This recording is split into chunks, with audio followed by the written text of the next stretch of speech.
दुनिया भर में कोरोना वायरस की नई लहर का असर भारत पर होने के आसार बन रहे हैं। इसे रोकने के लिए सरकार हर कदम उठा रही है, लेकिन इस बीच अमेरिका से आ रही खबरों ने चिंता बढ़ा दी है। अमेरिका में ताजा लहर के दौरान बच्चों में फैलता दिखा है। ताजा रिपोर्ट के मुताबिक अमेरिका में 1 दिसंबर के बाद से हर सप्ताह औसतन 48,000 बच्चों में कोरोना संक्रमण पाया गया है। हालांकि अमेरिका में बच्चों के अंदर कोरोना संक्रमण की दर महामारी की शुरुआत से ही तेज रही है। अमेरिका में 4 हफ्ते में बच्चों के 1,65,000 नए case. American academy of paediatrics व चिल्ड्रंस हॉस्पिटल एसोसिएशन की रिपोर्ट के मुताबिक दिसंबर महीने में करीब 1,65,000 अमेरिकी बच्चों में कोरोना संक्रमण पाया गया है।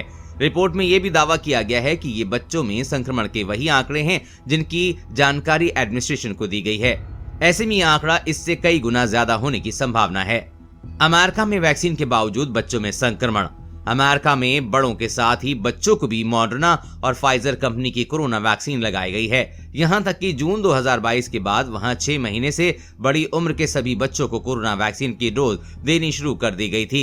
इसके बावजूद वहां बच्चों में कोरोना संक्रमण की ज्यादा दर देखी गई है। यही फैक्ट भारत के लिए चिंता की बात हो सकता है, जहां अब तक 12 साल से कम उम्र के बच्चों को कोरोना वैक्सीन नहीं दी गई है।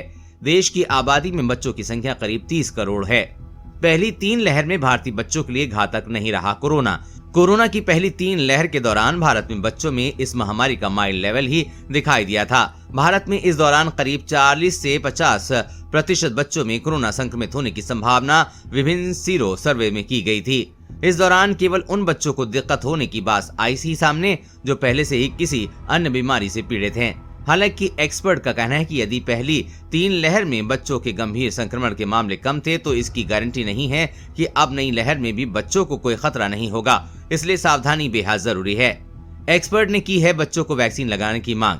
महाराष्ट्र पीडियाट्रिक टास्क फोर्स के मेंबर डॉक्टर प्रमोद जोग ने सरकार को तत्काल 5 से 12 साल तक के बच्चों को वैक्सीन लगाने की मांग की है। उन्होंने खास तौर पर उन बच्चों को प्राथमिकता के तहत वैक्सीन लगाए जाने की अपील की है जो पहले से किसी बीमारी से पीड़ित हैं, यानी कि एट रिस्क चिल्ड्रन हैं। उन्होंने चेतावनी दी है कि ऐसे बच्चों को कोरोना के ज्यादा घातक संक्रमण से जूझना पड़ सकता है, जिसे हम मल्टी सिस्टम इन्फ्लेमेटरी सिंड्रोम या आम बोलचाल में हिट एंड रन संक्रमण केस कहते हैं। उन्होंने बच्चों में MIS-C के अलावा लॉन्ग कोविड के भी लक्षण दिखने की चेतावनी दी है। कोरोना वायरस और कोरोना वैक्सीन से जुड़ी हर अपडेट पाने के लिए चैनल को सब्सक्राइब करें।